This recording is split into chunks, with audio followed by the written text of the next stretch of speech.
যে ভোট চাওয়া লাগবে এ নির্দেশ আমার আল্লাহ। ইন্নাল্লাহা ইয়া'মুরুকুম আন তুআদ্দুল আমানাতি ইলা আহলিহা। এই আমানাত এ বহু বচনের ব্যাখ্যায় আপনি 9টা শব্দ পাবেন মারিফাত কোরআনে। এত দলিল দিয়েও যদি আপনার রাগ হয়, এটা ভুয়া ধোয়া যে রাজনীতির কথা বলা যাবে না।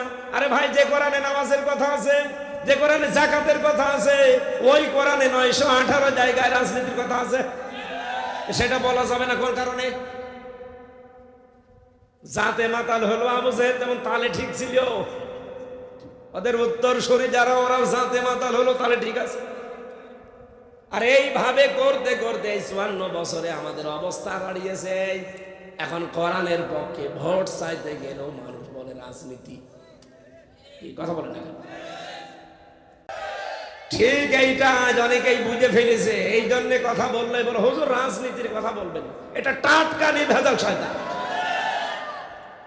রাজনীতির কথা বলবেন না মানে এগুলো না বলতে বলতে আমাদের অভ্যাস হয়ে গেছে। বউগুলো এখন রাজমিস্ত্রি আর আমরা যোগাইনি, কি চাই না? না, সামনে পরিবেশ আর থাকবে না। আমি তো সেদিন কালকে মনে হয় কোন জায়গায় যেন কথা বলেছিলাম। এদিকে আসেন, আসেন। কানের নিচে এমন জোরে 2টা দেব না, সব বুঝে ফেলবে। থাক, আপনারা বুঝে ফেলেছেন। তাহলে কোরআনের শ্রোতা 1 নম্বরে পেয়েছি কি? কাফের, যারা শুনলেই বিভিন্ন সুতানাতা দিয়ে বাধা দেয়, যেটা আমরা 15.5 বছরে দেখলাম। 2 নম্বর শ্রোতা কারা? আল্লাহ রাব্বুল আলামিন বলেন তারা হচ্ছে মুনাফিক, বিশ্বাসও করে, শুনতেও আসে। ওয়াইদা কিলা লাহুম তাআলাউ ইলা মা আনজালাল্লাহু ওয়া ইলার রাসূলি রাআইতাল মুনাফিকিনা ইয়াসুদ্দুনা আনকা সুদুদা। এটা পাবেন সূরা নিসা 5 নম্বর পারা 7 নম্বর পৃষ্ঠার 1 নম্বর লাইনের 61 নম্বর আয়াত। যত তাফসির আছে বাংলাদেশে প্রায় 42টার উপরে, যে কোনোটা দেখতে পারেন এইটাই পাবেন। বিশেষ করে পাবেন তাফসিরে বাইজাবিতে বেশি। ওয়া মানে এবং ইদা মানে, যখন ইলা মানে বলা হয়, তাআল মানে আসো, ইলা মানে দিকে, মা মানে যা, আনজালাল্লাহ মানে আমি আল্লাহ নাজিল করেছি, ওয়াইলার রাসূলি আমার রাসূলের আদর্শের দিকে আসো। রাআইতাল মুনাফিকিনা, নবী আপনি দেখতে পাবেন যারা মুনাফিক, ইয়াসুদ্দুনা আনকা সুদুদা, ওর আস্তে করে পেছন দিক থেকে কেটে পড়বে। দেখেন তো চলে যাচ্ছে কোনটা। কোরআনের কথা শুনলেই যখন দেখে যে কথা তো ঠিক, কিন্তু আমার জীবনে তো মেলে না, কারণ আমার বউ চলে বেপরদায়, আমি সুদের সাথে টাকা লাগাই, আমার পক্ষে তো কোনো আয়াত আছে? বলেন বলেন। কিছু মানুষ এতদিন আমাদেরকে উল্টাপাল্টা ফতোয়া দিত, বিশেষ করে আমার এই খুলনা বিভাগে। এক জায়গায় মাহফিলে বসে আছি, কানে কানে একজন বলছে, সভাপতি মুরব্বী মানুষ, আমারে বলছে হুজুর এমন ওয়াজ করবে, স্বামী স্ত্রীর গন্ডগোল কেন হয় আর এটা মেটানোর পদ্ধতি কি, এটা বলে। এখন আমি সূরা নিসার 34 নম্বর আয়াত থেকে 35-36 নম্বর আয়াতগুলো বললাম যে এই কারণে গন্ডগোল হয় আর এটা মেটাতে হয় এইভাবে। মোনাজাত করে ওনার বাড়ি গেছি, খাবার আবার ওনার বাড়িতে, যে দেখি কথা বলছে না। কি গো, কথা বলেন না কেন? মুখ গোমরা করে আছে। আপনার বাড়িতে আমার মেহমান করে না নিয়ে আসলেন আর কথা বলেন না, এ কেমন? হুজুর কথা কি বলবো? আপনি যা আওয়াজ করলেন আপনাকে মনে হয় কেউ কিছু বলেছে, কে বলবে? না, আপনি যা আওয়াজ করেছেন সব আজকে আমার হয়েছে। আমার যে স্ত্রীর সাথে গন্ডগোল হয়েছিল দিনের বেলায়, আপনাকে কে বলেছে বলেন? আমাকে কেউ বলেছে? না, বলেছে একজন। কে? 1500 বছর আগে আল্লাহ পাক কোরআনে আমাকে আগে জানিয়েছে যে এই কারণে স্বামী স্ত্রীর গন্ডগোল হয় আর এইটা মেটানোর পদ্ধতি। এখন আপনার যদি ওটা হয়ে থাকে আমি করব কি? আমার মনে হয় এখানে ওই সভাপতির মতো অনেকে আছে, শুনতে বেসেছে, বিশ্বাসও করে, হামজা বানিয়ে কথা বলবে না, ও কোরআনের দলিল দিয়েই বলবে। কিন্তু যখন দেখে না আমার রাজনীতির সাথে মিল নেই, আমার পরিবারের সাথে মিল নেই, আমার অর্থনীতির সাথে মিল নেই, তখন আস্তে করে পেছন দিক থেকে কেটে পড়ে। এরা হচ্ছে টাটকা নির্ভেজাল মুনাফিক। কোরআনের দ্বিতীয় নম্বর শ্রোতা পেলাম কি? বলেন বলেন, এখানে নেই। কোরআন এত পছন্দ করে, এত সম্মান করে, যে কাছে আসতে চায় না। মসজিদে ইমাম আর মুয়াজ্জিন দুইজন মিলে চিল্লাচ্ছে, একটা লোক পাশ দিয়ে হেঁটে যাচ্ছে, এই এত চিল্লান কেন? এই যে মসজিদে গরু ঢুকেছে, গরু ঢুকে এর ভেতরে পায়খানা প্রসাব করেছে, এ গরু কার, তার নামে বিচার দেব। লোকটা বলছে চিল্লাবেন না, গরু আমার। আমার মানে হ্যাঁ, আপনার গরু, আর আপনি আমার সামনে এসে বলছেন গরু আমার, চিল্লাবেন না। কি করেছে দেখেন তো, গরু মসজিদে ঢোকে আপনি কি করেন? লোকটা বলছে দেখেন, আপনি আমারে কোনোদিন মসজিদে আসতে দেখেছেন? বলছে না, আমি কেন আসি না, কারণ আমি জানি ঘর আল্লাহর এত পবিত্র, এই জন্য আমি ধারে কাছ দিয়েও যাই না। গরু বোঝে না, এই জন্য আমাদের এখানে অনেক মানুষ আমরা এমন বসে আছি, কোরআন এত সম্মান করি, এত বিশ্বাস করি, যে দেখে না এ কথা তো একটাও আমার জীবনের সাথে মেলে না, আস্তে করে কেটে পড়ে। এসুদ্দুনা আনকা সুদুদা, হে নবী দেখবেন পেছন দিক থেকে তার আস্তে করে কেটে পড়ছে। এরকম মুনাফিক চট্টগ্রামে নেই? আর আছেন? হাত তোলেন তো।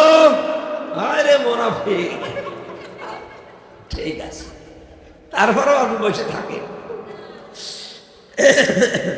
3 নাম্বারটা বলার জন্য আমি কিন্তু এ পর্যন্ত এসেছি। আল্লাহ রাব্বুল আলামিন বলেন কোরআনের 3 নাম্বার শ্রোতা তারা যারা মুমিন। ইন্নামাল মুমিনুনাল্লাযীনা ইযা যুকিরাল্লাহু ওয়াজিলাত কুলুবুহুম ওয়া ইযা তুলিয়াত আলাইহিম আয়াতুহু যাদাতুহুম ঈমানা ওয়া আলা রাব্বিহিম ইয়াতাওয়াক্কালুন। সূরা আনফালের 2 নম্বর আয়াতে আছে আল্লাহ পাক বলেন ঈমানের দাবিতে আমি আল্লাহর দৃষ্টিতে মুমিন তো তারা যাদের সামনে আমার কোরআনের আয়াতগুলো তেলাওয়াত হলে তাদের অন্তরাত্মা কেঁপে ওঠে। ওয়াজিলাত কুলুবুহুম এর ব্যাখ্যায় পেয়েছি, এখানে দাঁড়িয়ে আছেন কোন কারণে? আল্লাহ করে গেছে, ওখানে বসে বসে খাইয়ে দিন, নষ্ট করে দিন, বসেন বসেন। এই গলা চা খেয়ে ভালো হয়, এর ওপর এখন টেন চলে গেলেও কিছু হবে। গলা কি গলা আছে? প্রতিদিন 2, 3, 4, 5টা করে আপনারা চালাচ্ছেন। ওই কোথায় শাহজাহান চৌধুরী, আনাম শামসুল ইসলাম, কোথায় আসে নূর মোহাম্মদ আনোয়ারি, এই খালি এই দলিয়া নেতাদের দিয়ে ধরে হুজুর একটু গেয়ে দেয়। একদিনে একটা হলে তো পারা যায়, 3টা 4টা 5টা করে লাগাচ্ছে, এই জন্যই তো গলা আর উঠছে।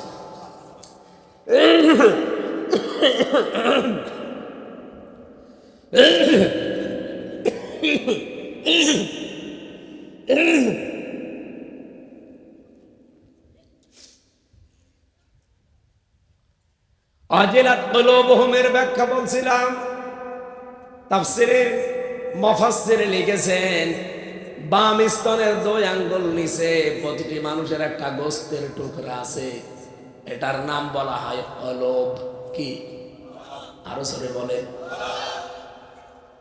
নবীজি বলেন আলা ইন্না ফিল জাসাদি মুদগাতুন ইদা সালুহাত সালুহাল জাসাদু ওয়া ইদা ফাসাদাত ফাসাদাল জাসাদু আলা ওয়াহিয়াল কলব। মুসলিম শরীফের হাদিস, তিরমিজি শরীফে আছে। এদিকে তাকান, আমি আলেমদেরকে এবার বলছি, জন্মের পর থেকে হাদিস আমিও শুনেছি না। ডিস্টার্ব হচ্ছে, বললাম যে 1 ঘন্টা বসে থাকবে। ওই 2টারে আলাদা করে দেন, গল্প করবো না, বলেন আলাদা করেন, 2টারে 2 করে দেন। এইটা যদি ক্লিয়ার করতে পারি আজকে, চট্টগ্রাম থেকে একটা বেদাত উঠে যাবে। আমি বিশ্বাস করি আজকের আয়াতের এই ওয়াজিলাত কুলুবুহুম যদি আমি ক্লিয়ার করতে পারি, আমি কোরআন বলবো, হাদিস বলবো, বিজ্ঞান বলবো, বাস্তবতা বলবো, চারটার আলোকে যদি সত্যি আমরা ক্লিয়ার হতে পারি, শুধু চট্টগ্রাম না, বাংলাদেশের 48,000 দরবার থেকে একটা বেদাত বন্ধ হয়ে যাবে ইনশাআল্লাহ। কিন্তু ভালো করে এটা শোনা লাগবে, শুনতেছে? নবীজির হাদিস ছিল কি, আলা ইন্না ফিল জাসাদি মুদগাতুন, না একেবারে না, বলছে দেখি তাকিয়ে থাকেন,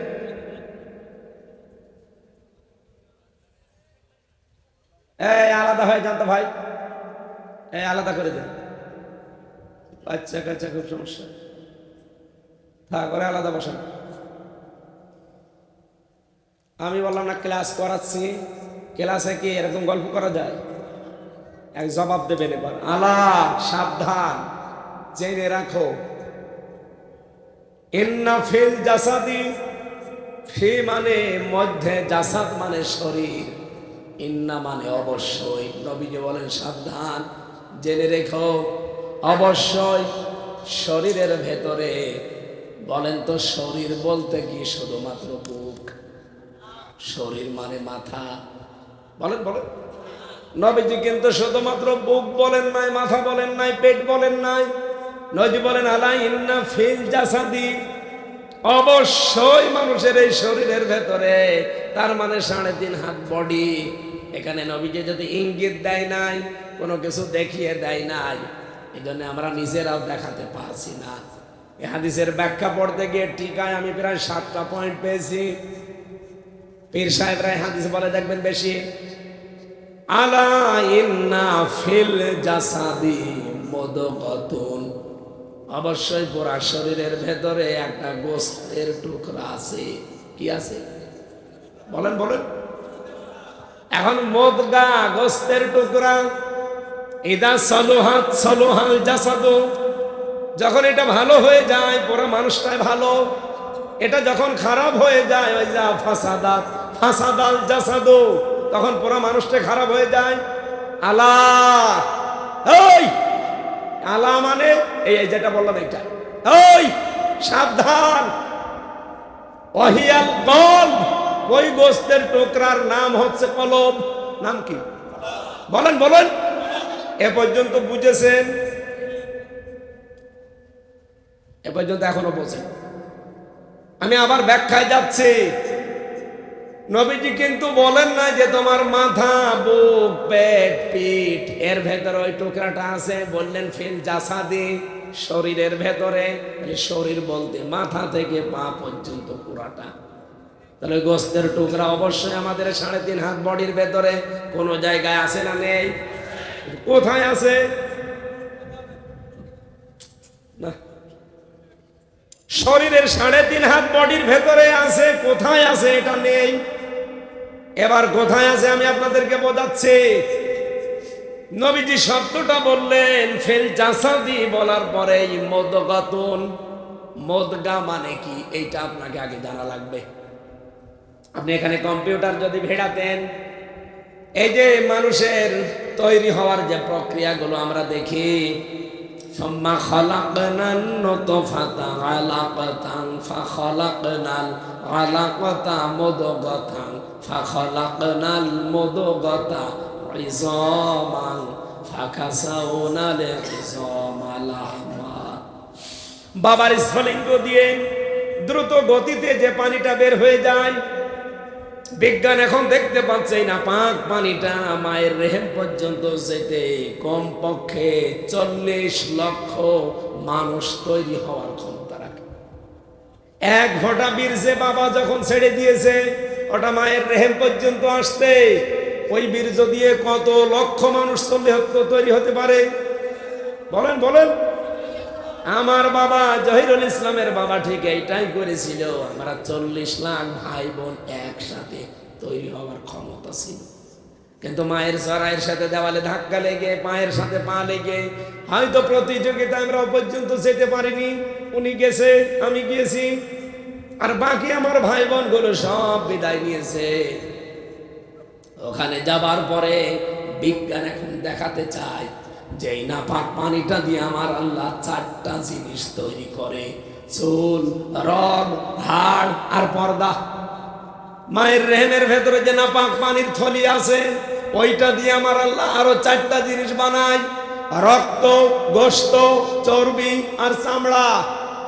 ওদিকে চুল, রগ, হাড় আর পর্দা পেয়েছি, যে রক্ত, গোশত, চর্বি আর চামড়া পেলাম। 4 8টা জিনিস যখন এক হয়, এটা এক হতে সময় লাগবে কমপক্ষে 340 মানে 120 দিন। কথা বুঝতেছে? তাহলে প্রথম যাবার পরে এটার নাম হয় আলাক। আলাক মানে প্রথমে যেটা আসতেছে সুম্মা খলাকনা নুতফা, প্রথমে নুতফা হয়, যেটা বীর্য নাপাক হয়ে আসে ওটার আরবি নাম নতফা বলা হয়। এই নতফা 40 দিন পর ওটা আলাক হয়। আলাক মানে জমাট বাঁধা রক্ত। এ পর্যন্ত আমরা অনেকে জানি। আধুনিক বিজ্ঞানকে জিজ্ঞাসা করেন, কম্পিউটার দিয়ে তারা দেখাবে আলাক মানে চোখ। আলাক মানে যোগ যেমন ঝুলে থাকে, 40 দিন পরে ঠিক এই নতফাটা মায়ের রেহেমের ভেতরে ভাবে ঝুলে থাকে। আলাক মানে এই জন্য ঝুলন্ত, যেটা আমরা যোগ বললে বুঝি বেশি। মাটির নির্যাস হয়, এরপরে জমাট বাঁধা রক্ত হয়। অনেকগুলো অর্থ এখানে আছে, একটা একটা করে যখন এটা শেষ হয়ে 3 নাম্বার স্তরে যেটা আমি বোঝাতে চাই তার নাম মুদগা। তাহলে নতফা থেকে আলাক, এরপরে বলেন বলেন মুদগা। এই মুদগা শব্দ নবী হাদিসের এই ভাষায় দিলেন, আলা ইন্না ফিল জাসাদি মুদগাতুন। বিশ্বনবী জানিয়েছেন অবশ্যই মানব শরীরের ভেতরে একটা মুদগা আছে, গোস্তের টুকরা। এখন মুদগা কি দিয়ে তৈরি হয় এটা আপনাকে জানা লাগবে। বিজ্ঞান এখন প্রমাণ করছে মুদগা তৈরি হওয়ার জন্য কমপক্ষে 3টা জিনিস তার ভেতরে পাবেন। 1 নম্বরে আপনি রক্ত পাবেন, 2 নম্বরে চর্বি পাবেন, 3 নম্বরে রাবারের উপরে কামড় দিলে যেভাবে দাঁত বসে যায় ঠিক ওইভাবে দোড়া কাটা ভাব দেখা যাবে। আমি কেন নিয়ে আসছি বারবার এই শব্দটা, আমার একটা সামনে একটা কাহিনী আছে। আর সারা বাংলাদেশ এই ভারতে আমি বেশি থাকতাম আগে, এখানে তো আরো 180 মাইল বেগে এই ব্যবসাটা চলছে। বিভিন্ন দরবারে গেলে দেখবেন ওরা কলব পরিষ্কার করার জন্য জিকির দেয় যে বাম স্তনের 2 আঙ্গুল নিচে কলব আছে, এমন জোরে ধাক্কা দিবি যেন পরিষ্কার হয়ে যায়। আমার এখানে প্রশ্ন না, কলব যদি এখানে থাকে তাহলে আপনি ধাক্কা ওইভাবে না আরো জোরে মারেন, দরকার হয় কোড়াল দিয়ে মারেন, হাতুড়ি দিয়ে মারেন, পরিষ্কার হোক। কিন্তু জিনিস যদি ওখানে না থাকে যত জোরে ধাক্কা মারবেন ও কি পরিষ্কার হবে না বুক ব্যথা হবে? বলেন বলেন। আমি আজ প্রমাণ করব এখানে আছে না অন্য কোন জায়গায় আছে। এবার আসেন কোরআনে কারিমে সূরা আরাফ 9 নম্বর পারা 13 নম্বর পৃষ্ঠার 2 নম্বর লাইনে আছে, 179 নম্বর আয়াতের মাঝের অংশে আছে। আল্লাহ পাক বলেন লাহুম কুলুবুল লা ইয়াফকাহুনা বিহা, তাদের কলব আছে কিন্তু তারা বোঝে না, চিন্তা নেই। তাহলে কলবের কাজ কি? না, কলবের কাজ কি? এই আয়াত দ্বারা প্রমাণ হচ্ছে লাহুম কুলুবুল লা ইয়াফকাহুনা বিহা, তাদের কলব আছে কিন্তু তারা বোঝে না, তারা চিন্তা করে না কলব দিয়ে। 3টি ইন্দ্রিয় শক্তির কথায় আয়াতে আল্লাহ দিলেন লাহুম কুলুবুল লা ইয়াফকাহুনা বিহা ওয়া লাহুম আয়ুনুল লা ইউবসিরুনা বিহা ওয়া লাহুম আযানুল লা ইয়াসমাউনা বিহা। এই 3টা জিনিস তাদের আছে। কলব আছে, চিন্তা নেই, দেখার পরে না দেখার ভান করে থাকে, শোনার পরেও না শোনার ভান করে থাকে। এরা আর মানুষ থাকে না, উলাইকা কালানাম, এরা জানোয়ার। এরা কি বলেন বলেন?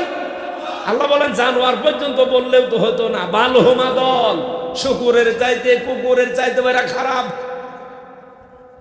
এই জন্য বারবার রিপিট করছি, কত পীর যে আয়াতে ধরা পড়বে, কত মুসলমান, কত রাজনৈতিক নেতা কর্মী আজকে আয়াতে ধরা পড়বে যে আপনার কলব আছে, আপনার চিন্তা নেই কেন? আপনাদের আল্লাহ গরু ছাগল বানায়নি।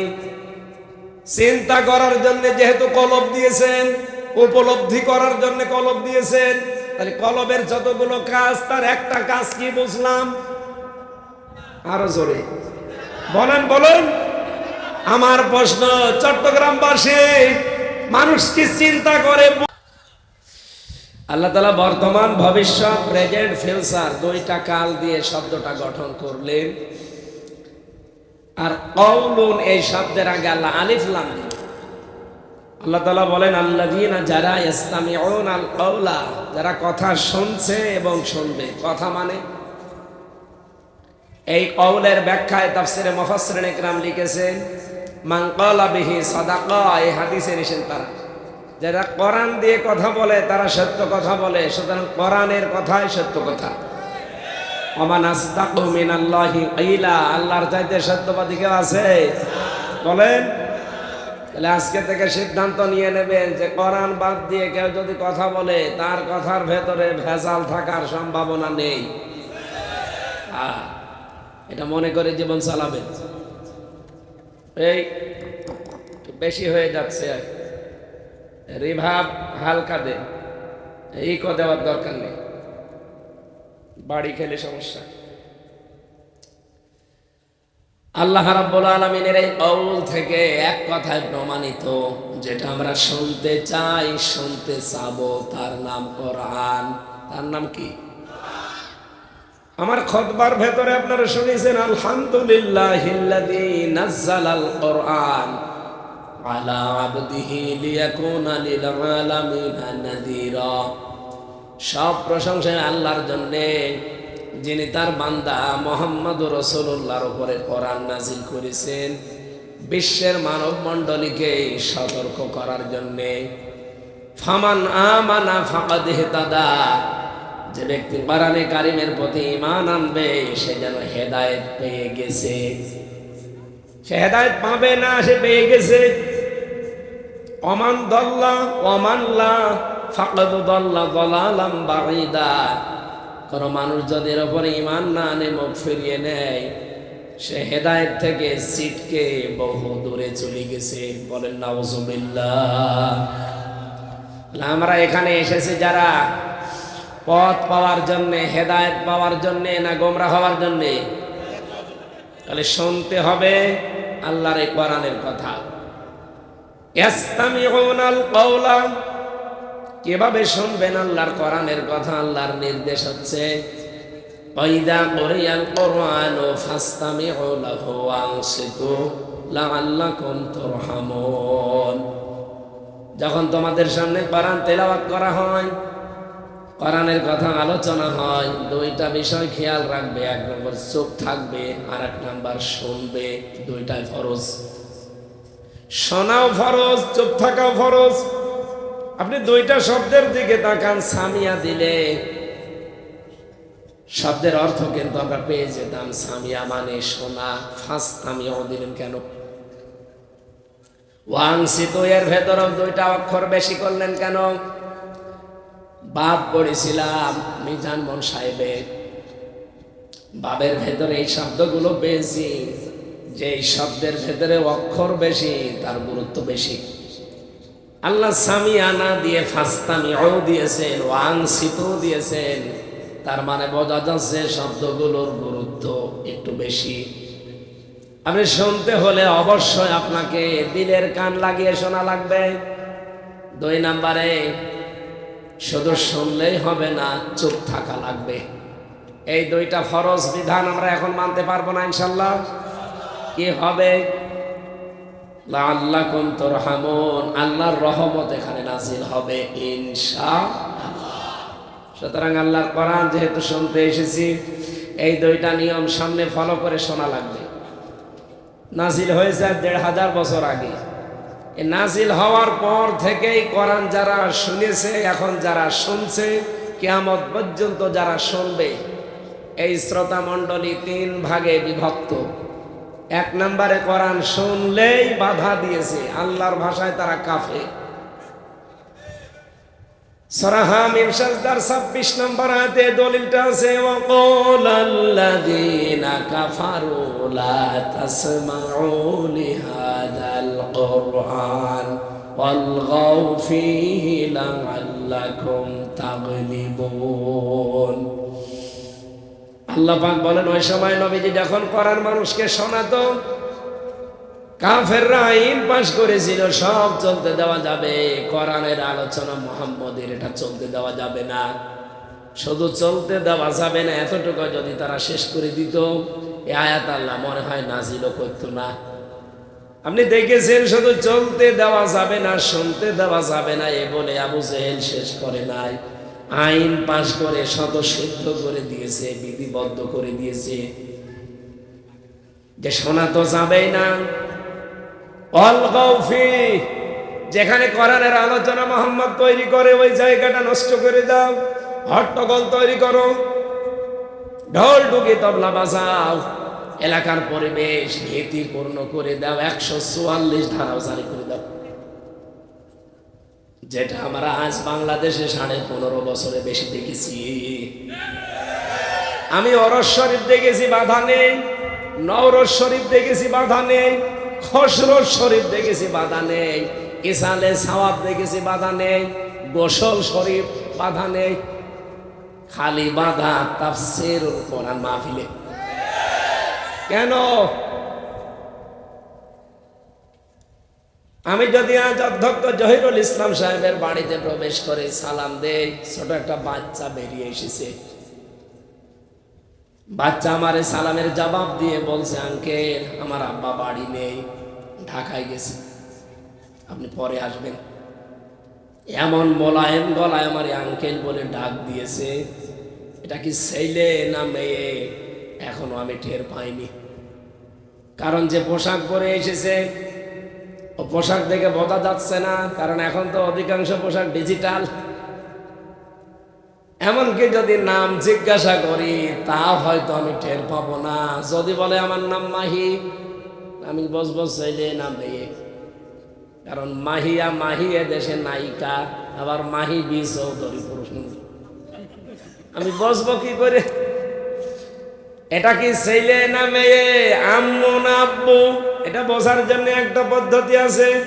ও যে প্যান্ট বা পায়জামা পরে আছে ওটা খুলে ফেলা লাগবে, ঠিক মানে কি? এটা খুলে না ফেললে আপনি বুঝবেন? বলেন বলেন, এটা যদি সত্যি আমি খুলি তখন বুঝবো যে এটা আম্মু না আব্বু। তাফসীর মাহফিলে বাধা কেন? তাফসীর মানে খুলে ফেলা। তাফসীর মানে আবরণ দিয়ে ঢাকা আছে, আবরণ তুলে ফেলা। এই যে চাটা ঢাকা আছে, এটা তুলে ফেললে আমি টের পাবো ভেতরে কি আছে।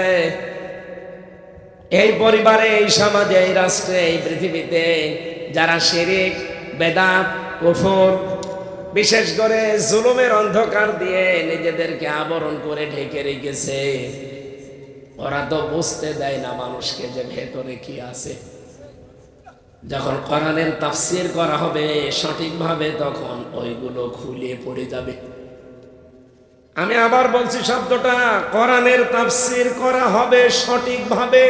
তাফসীরে বাংলাদেশে তাহেরিও করে, কি করে না? কি তাফসীর গো!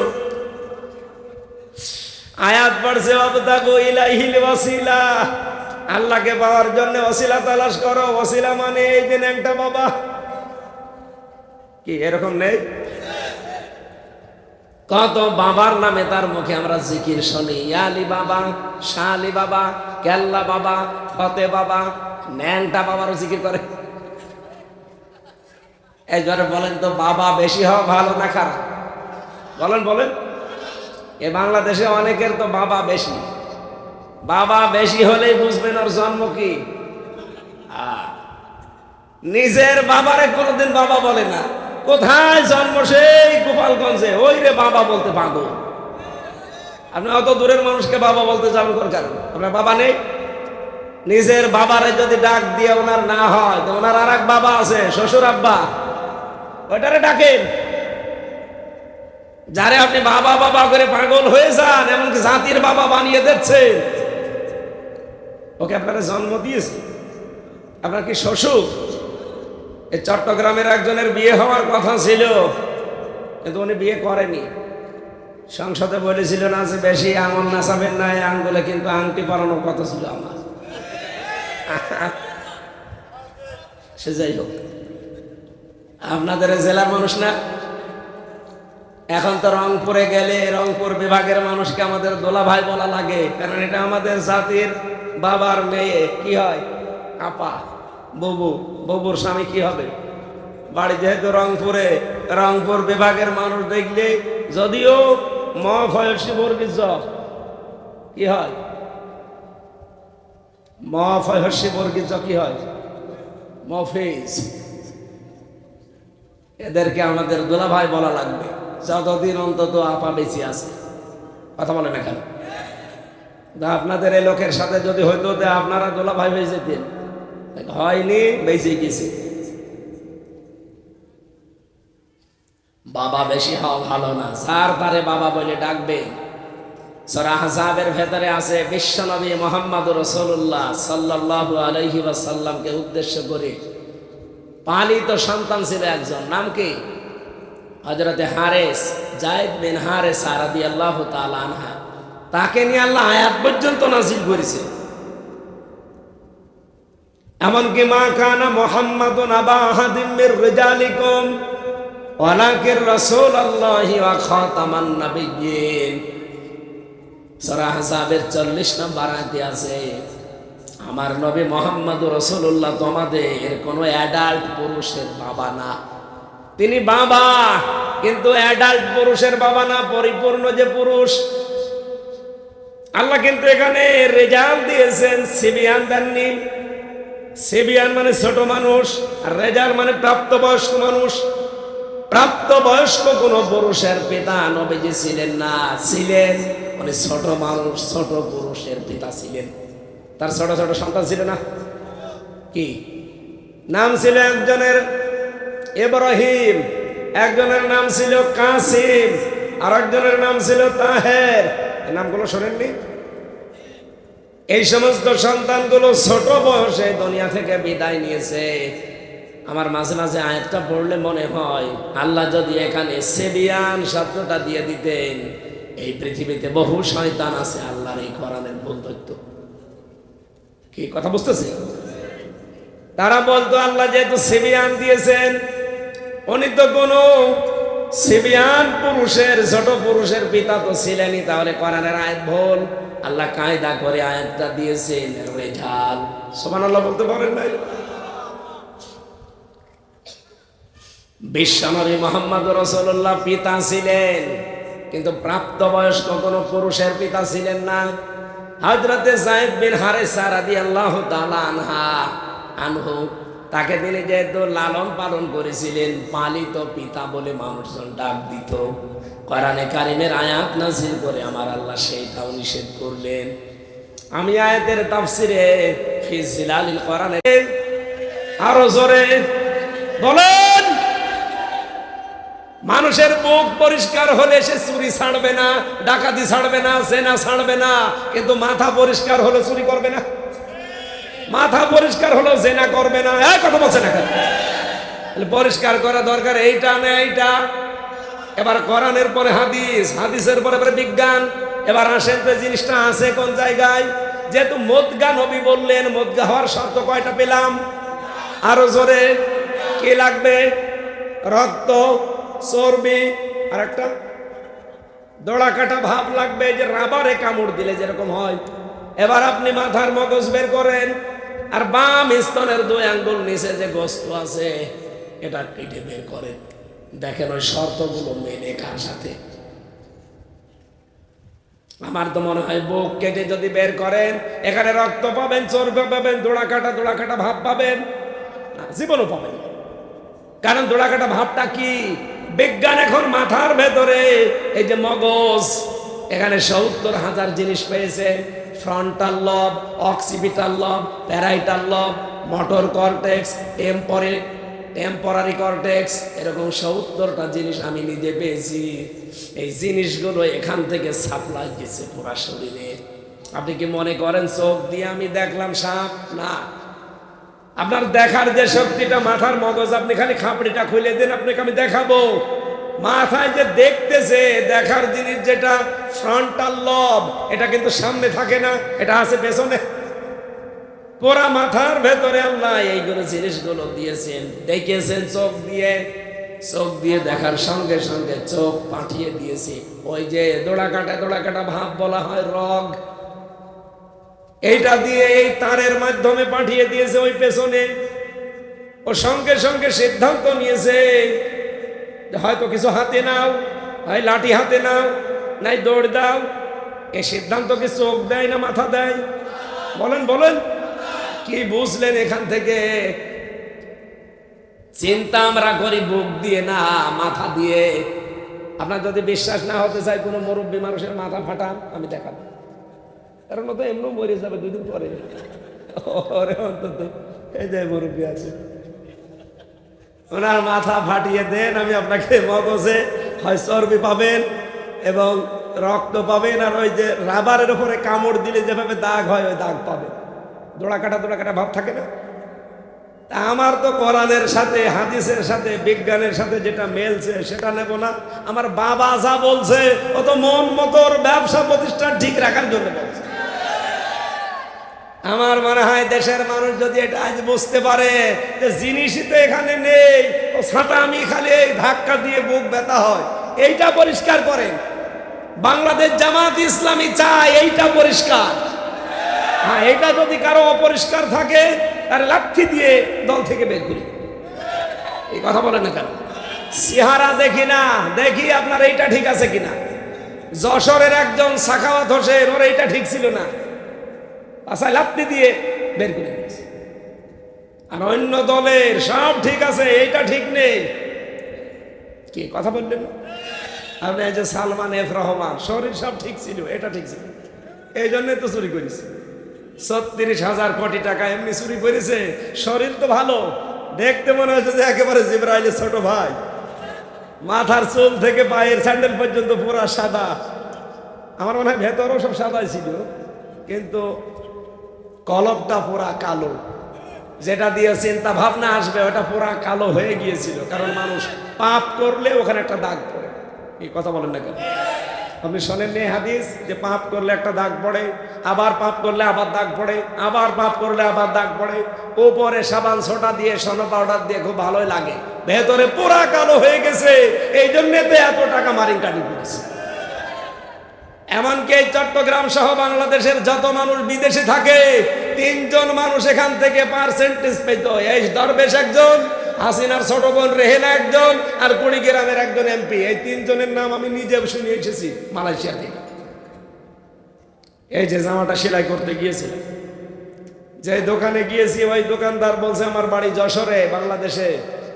আমার 7.5 লাখ টাকা লেগেছে এখানে আসতে। আমার 80,000 টাকা উপায় প্রতি মাসে।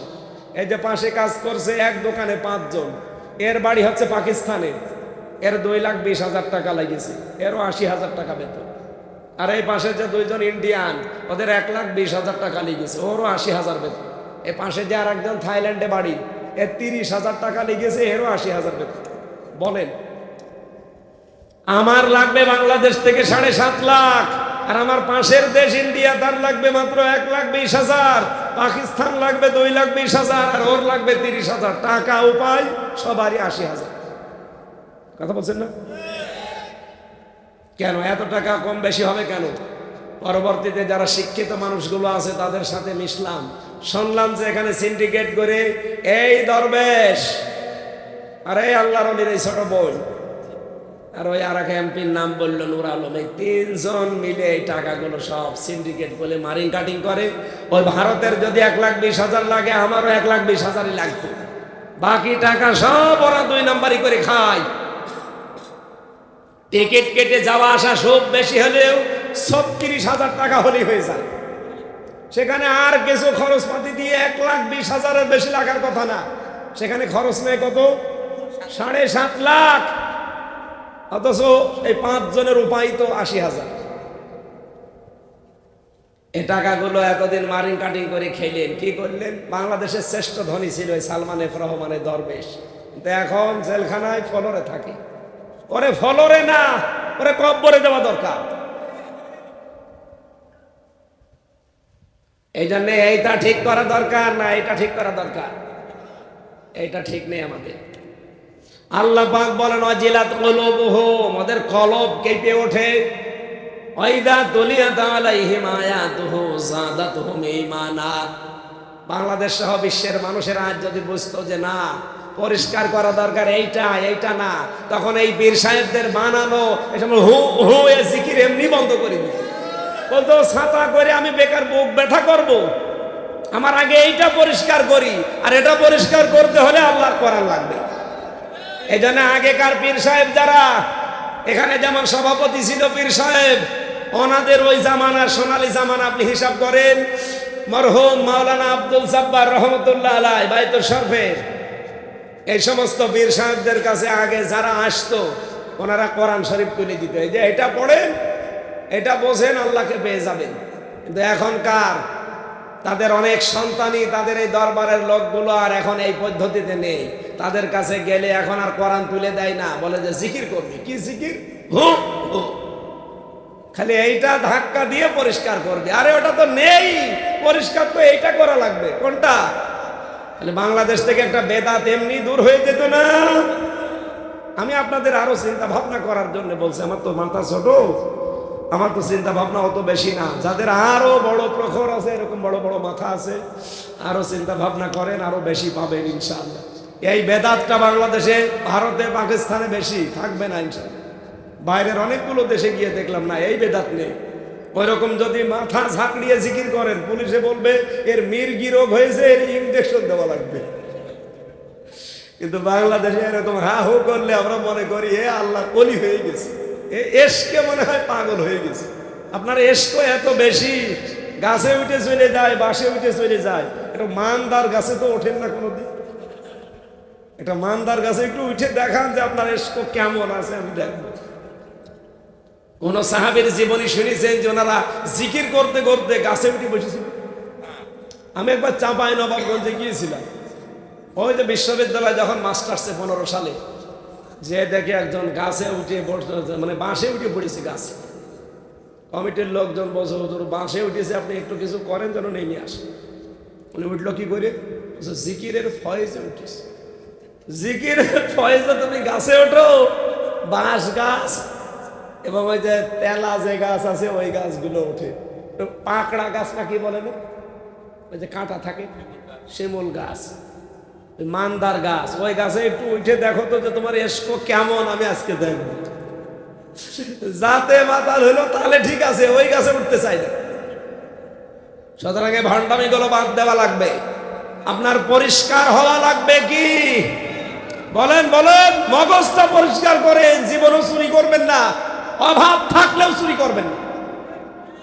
মগজ পরিষ্কার ছিল মাওলানা মতিউর রহমান নিজামী রহমতুল্লাহ আলাইহির, এই জন্যে মন্ত্রী তারপরও চুরি চামারি করেছে। মন্ত্রণালয় চালিয়ে 36 টাকা বেঁচেছিল, টাকা ফেরত দিয়েছে। ওনার পরিষ্কার ছিল এইটা। কথা বলেন ঠিক কিনা? ওয়াইদা তুলিয়াত আলাইহিম আয়াতুহু যাদাতুহুম ঈমানা, যখন তাদের সামনে আল্লাহর কোরআন তেলাওয়াত করা হবে, ওদের মাথা যদি পরিষ্কার থাকে, নবী আপনি দেখতে পাবেন ওই মানুষগুলো ঈমান যা আছে ওটা আরো বেড়ে গেছে। ওয়ালা রাব্বিহিম ইয়াতাওয়াক্কালুন, ওরা বাড়ি যাওয়ার সময় এই ভরসা নিয়ে বাড়ি যাবে যে আল্লাহ পাকের ওপরে আমরা একনিষ্ঠভাবে আজকে থেকে ভরসা করলাম, আর কারো ওপরে আমাদের ভরসা নেই। জোরে বলেন সুবহানাল্লাহ। আমার কথা ছিল কোরআনের শ্রোতা কয় প্রকার? 3 প্রকার। 1 নম্বরে কাফের, শুনলেই বাধা দেয়।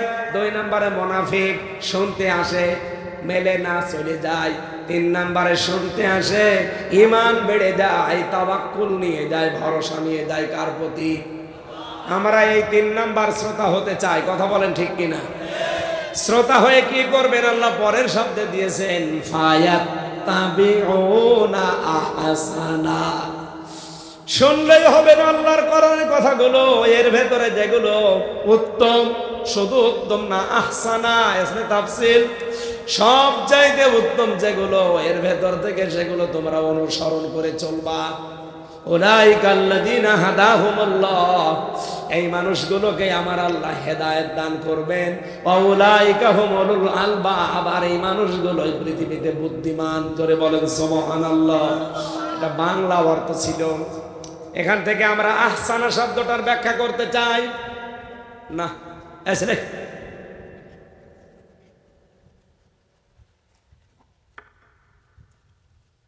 আপনি শুনতেছেন,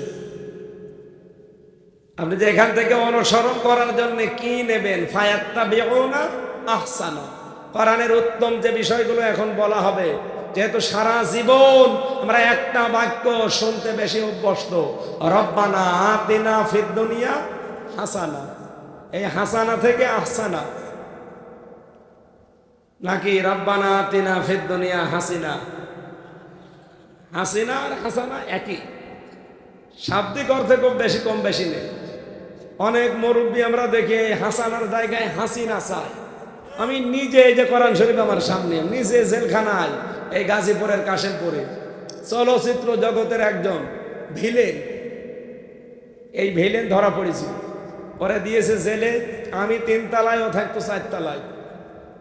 এই আসরের পরে একটু আগে যখন ব্লক মারবে, ওই সময় দেখি কান্নাকাটি করে আর এই দোয়া পড়ে, কিন্তু দোয়াটা ভুল। রব্বানা আতিনা ফিদ দুনিয়া হাসানা না বলে হাসিনা। কি গো,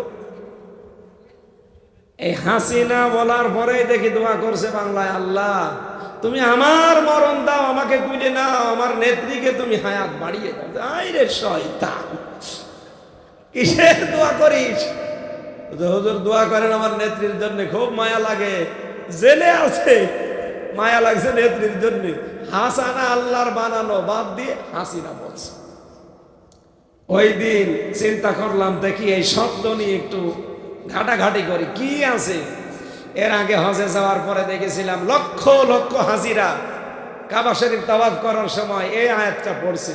রকনি আমিনি থেকে হজরে আসওয়াদ এই জায়গাটা পার হওয়ার সময় সবার মুখে এই আয়াত, রব্বানা আতিনা ফিদ দুনিয়া হাসানা। হে আল্লাহ দুনিয়ায় হাসানা দাও। আল্লাহ পাক বলেন, পৃথিবীতে হাসানা যদি কেউ পেতে চায়, তাকে দুনিয়ার বুকে 10টা জিনিস পাওয়া লাগবে। কয়টা?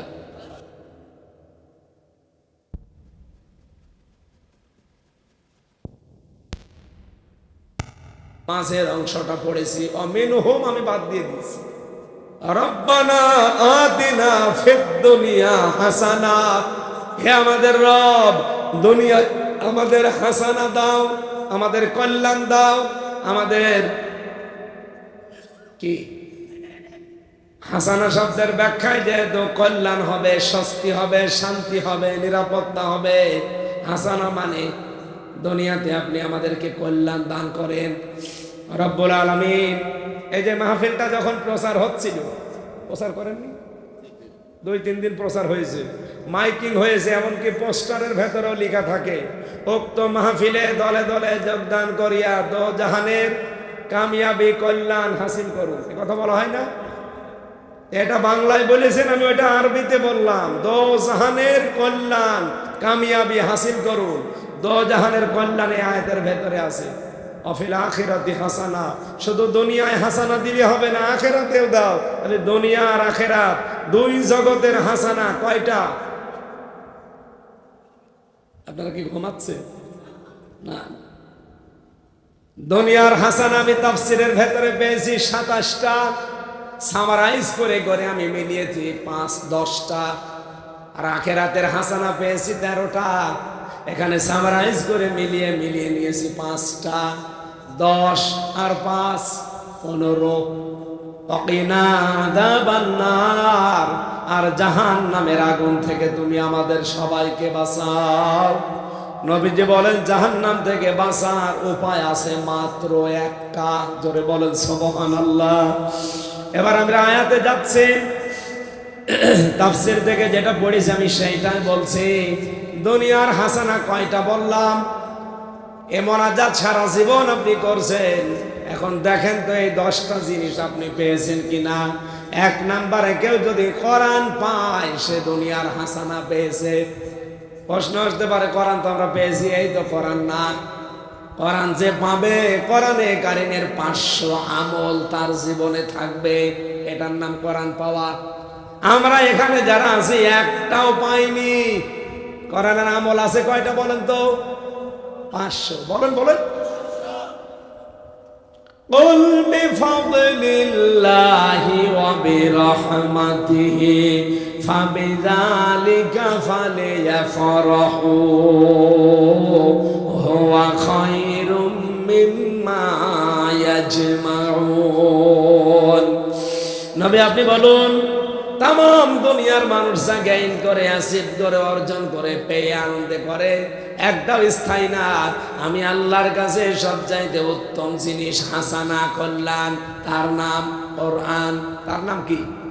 সুতরাং কোরআন যারা পেয়েছে তারা যেন আনন্দ করে।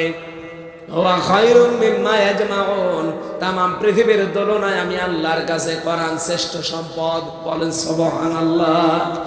সুতরাং আমরা বিশ্বের 810 কোটি মানুষের মাত্র 2 কোটি মুসলমান, 200 কোটি মুসলমান। আমরা এই 200 কোটি মুসলমান কিছু না পেতে পারি, আমরা কোরআন পেয়েছি না পাইনি? সুতরাং কোরআন যারা পেয়েছে তাদের উচিত হবে এটাকে হাসানা যদি পেতে চান, কল্যাণ, স্বস্তি, শান্তি, নিরাপত্তা, তাহলে দুনিয়ার ময়দানে 500 আয়াতের বিধান আমাদের চর্ম চোখে দেখা লাগবে। আল্লাহ সে ব্যবস্থা সামনে করে দেন, বলেন আমিন। 2 নম্বরে বেশি কোরআনের হেদায়েত পাওয়া। ইউদিল্লু বিহি কাসীরান ওয়া ইয়াহদি বিহি কাসীরান। এই কোরআন দিয়ে আল্লাহ কাউকে হেদায়েত দান করেন, আর কোরআন দিয়ে আমার আল্লাহ কাউকে গোমরা বানিয়ে দেয়। হেদায়েত দেয় কাকে, গোমরা বানায় কাকে? সূরা তাহার ভেতরে আছে 36, 37 নম্বর আয়াতের ভেতরে। দলিলগুলো লম্বা করতে গেলে রাত 12টা বেজে যাবে। 3 নম্বরে পরিশ্রম করতে পারার নাম হচ্ছে দুনিয়ার হাসানা। বিশ্ব নবী মুহাম্মদ রাসূলুল্লাহকে আল্লাহ জানিয়েছেন, হে নবী আপনি যে পরিশ্রম করতে পারেন, লাকাদ খালাকনাল ইনসানা ফি কাবাদ, অবশ্যই আমি আল্লাহ মানুষকে বানিয়েছি কঠোর পরিশ্রমের মধ্য দিয়ে। ইয়া আইয়ুহাল ইনসান ইন্নাকা কাদিহুন ইলা রাব্বিকা কাদহান ফামুলাকি। হয় মানুষেরা, তোমার রবের কাছে পৌঁছাতে হলে কঠোর পরিশ্রমের মাধ্যমে পৌঁছানো লাগবে। সুতরাং যারা কাজ করে খান, যারা পরিশ্রম করে খান, আপনি দুনিয়ার হাসানা পেয়েছেন। আর যাদের কোনো কাজ নেই, শুধু বসে বসে খায়, এরা দুনিয়ার হাসানা পায়নি। 4 নম্বরে দুনিয়ায় নিরাপত্তা পাওয়া। আজ আছে নিরাপত্তা আমাদের? বাড়ি থাকলে আমরা খুন হয়ে যাই, বাইরে গেলে গুম হয়ে যায়। এই পরিবেশটা যদি সত্যি শান্ত করা লাগে, কোরআনের বিধানের বিকল্প। 5 নম্বরে বেশি দুনিয়ায় শান্তি পাওয়া, সুখ পাওয়া। সুখ কি আর শান্তি কি? সুখের আরবি হচ্ছে রাহাতুন, শান্তির আরবি হচ্ছে সালাম বা সিলমন, সালমন। সুখ 3টা জিনিসের নাম, আর শান্তি 4টা জিনিসের নাম। এই 3 আর 4 7টা জিনিস সূরা আরাফের ভেতরে আমার আল্লাহ দিয়ে দিয়েছেন। 22 নম্বর আয়াত। যদি সত্যি এই 7টা জিনিস আপনার জীবনে আপনি পেয়ে যান, আমি শুধু দলিলগুলো বলছি, বাড়িতে মিলিয়ে নেবেন। 6 নম্বরের সুস্থতা। কেউ যদি সুস্থ থাকতে পারেন, আপনি মনে করবেন আমি দুনিয়ার হাসানা হালকা পেয়েছি। যানবাহন পাওয়া, এমনকি হালাল কর্মজীবনের মাধ্যমে একটা বাসস্থান তৈরি করা। আজ কত মানুষ হারাম ইনকাম করে খুশি হয়, কিন্তু হালাল ইনকাম যতটুকু করবেন ততটুকুই খুশি হওয়ার নির্দেশ আল্লাহ পাক তার নবীকে দিয়েছেন, ইমানদারকে দিয়েছেন, পৃথিবীর সব মানুষকে দিয়েছেন। কোরআনে দেখবেন ধারাবাহিকভাবে কথা আছে, ইয়া আইয়ুহার রাসূল কুলু মিনাত তাইয়্যিবাতি ওয়া আমালু সালিহা। পৃথিবীর সব রাসূলকে একই নির্দেশ দিলাম যে হালাল খাও। কি খাও? পৃথিবীর ইমানদারকে আল্লাহ আবার এরকম নির্দেশই দিয়েছেন। 2-3 আয়াত পরেই দেখবেন সূরা বাকারায় 174 নম্বর আয়াত, না 172 নম্বর আয়াত, ইয়া আইয়ুহাল্লাযীনা আমানু কুলু মিন তাইয়্যিবাতি মা রাযাকনাকুম ওয়াশকুরু লিল্লাহ। ইমানদারেরা যেটা খাবে ওটা যেন হালাল হয়। পৃথিবীর মানুষকে এবার আল্লাহ উদ্দেশ্য করে জানিয়েছেন, ইয়া আইয়ুহান নাস কুলু মিন তাইয়্যিবাতি হালালান।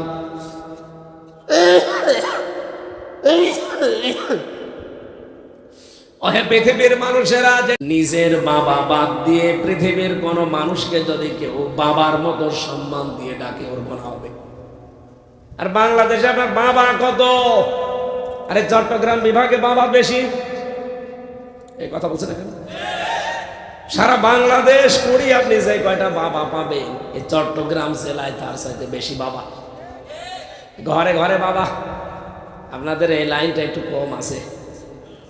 আনোয়ারায় যান, কত বাবা। আমি অনুষ্ঠানগুলোতে গিয়েছিলাম ওই জেলে যাওয়ার আগে 18 সাল 19 সালে, যে বাড়িতে থাকতে দেয় দেখি বাবার বাড়ি। কি গো, এই বাড়িতে বাবা আছে, এই জন্য আপনি নিরাপদ।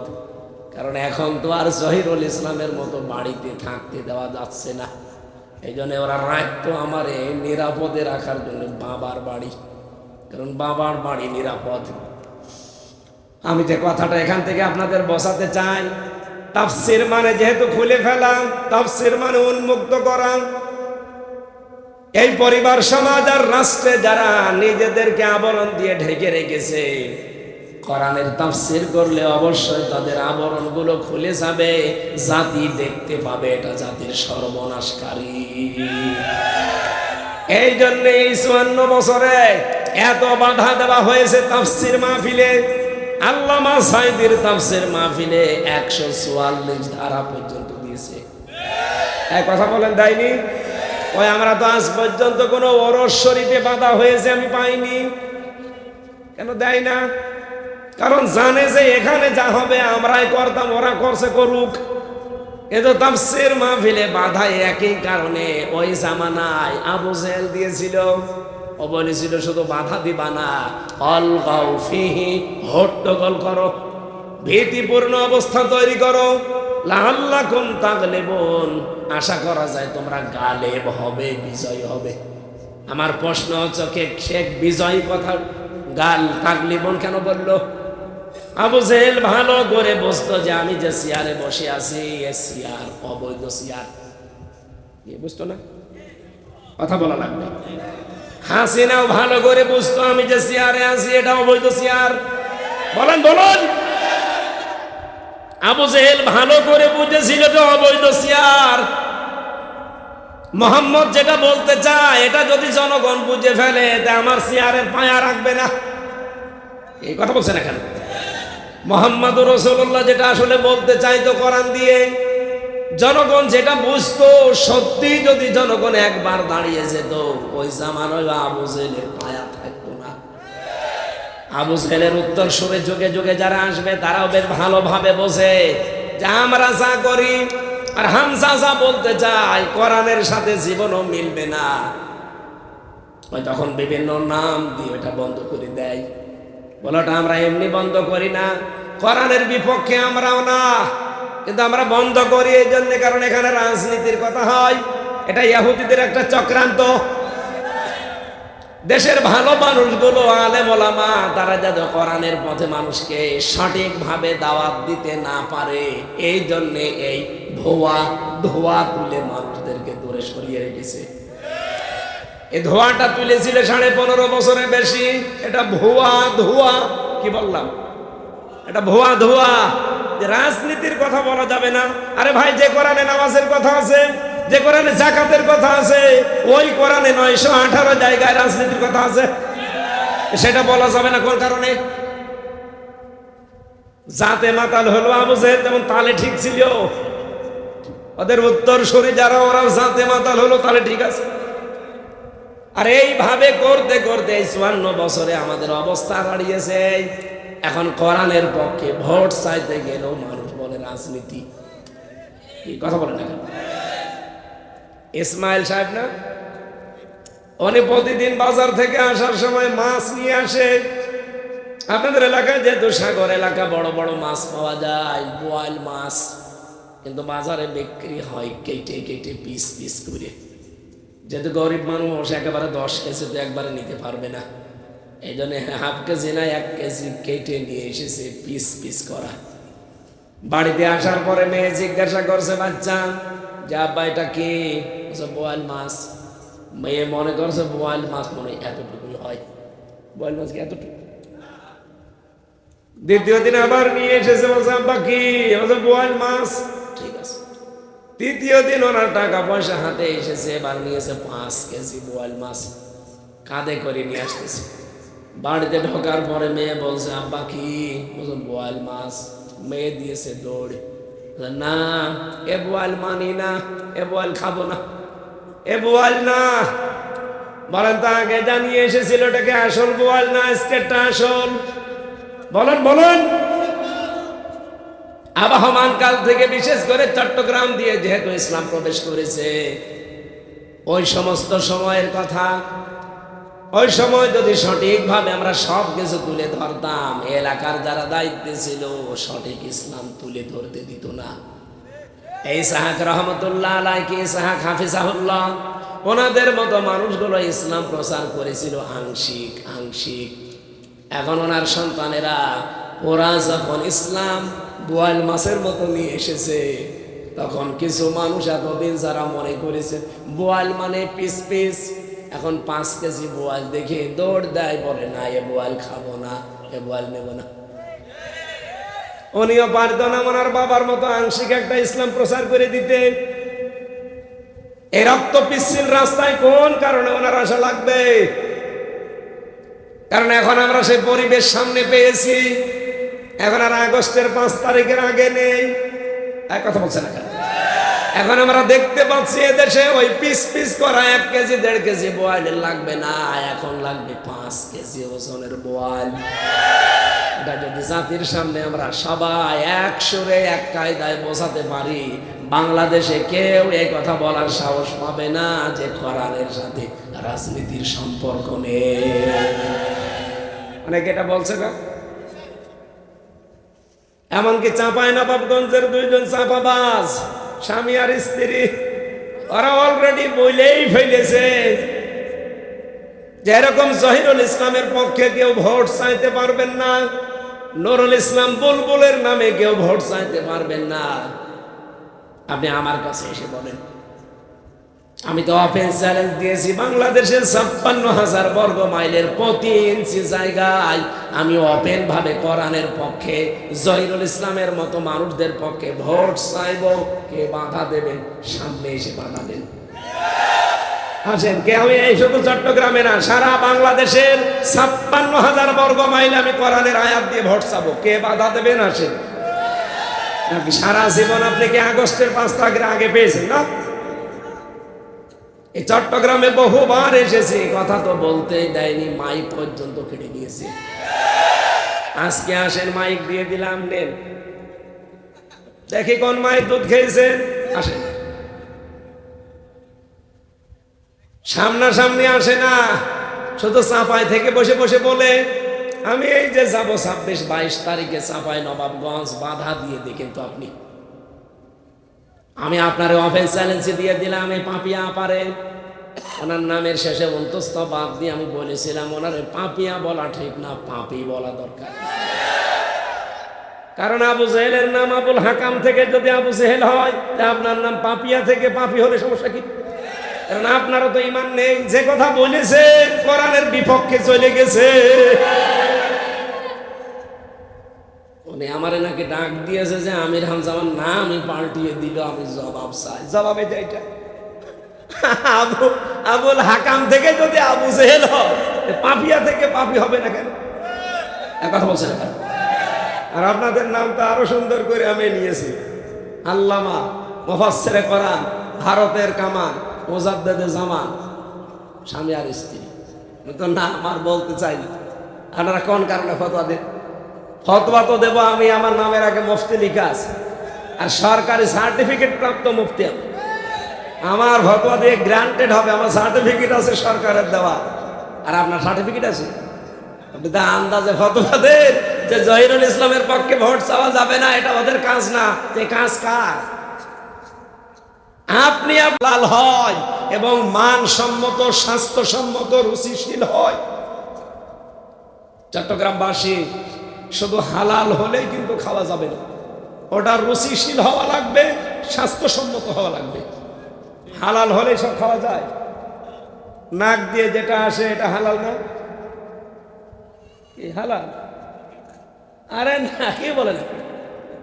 আলেম আছে, জিজ্ঞাসা করে দেখেন, নাক দিয়ে যেটা আসে হালাল। কিন্তু কেউ যদি বলে পিরিচি করে দিলাম, মাখন মনে করে খান, হালাল, কিন্তু আপনার তো রুচি নেবে না, আর এটা স্বাস্থ্যসম্মত না। হালাল হলে খাওয়া যাবে না। মুখ দিয়ে যেটা আসে লালা থুথু, এটা হালাল না? হালাল। কেউ যদি এমন বলে পিরিচি করে দিলাম, একটু মাখন মনে করে খেয়ে খান, হবে? কারণ এটা স্বাস্থ্যসম্মত আর রুচিশীল। হালাল হলেই খাওয়া যাবে না, ওটা হালাল হতে হবে, পবিত্র হওয়া লাগবে, স্বাস্থ্যসম্মত হওয়া লাগবে, রুচিশীল হওয়া লাগবে। আর আমরা বাবা শাহজালাল সব হালাল করে দিয়েছি। এরপরে পেয়েছি কোরআনের সমাজ পাওয়া, এইটা পাওয়ার জন্য আমরা চেষ্টায় আছি। আমরা খালি মোনাজাত করে শেষ করব না, আমরা কোরআনের সমাজ কায়েম করতে চাই। এটা দুনিয়ার হাসানা, দুনিয়ার। এরপরে 8 নম্বরের সন্তান যেন ভালো হয়। ভালো সন্তান ওইটা যেটা ডাল খায়। ভালো সন্তান কোনটা?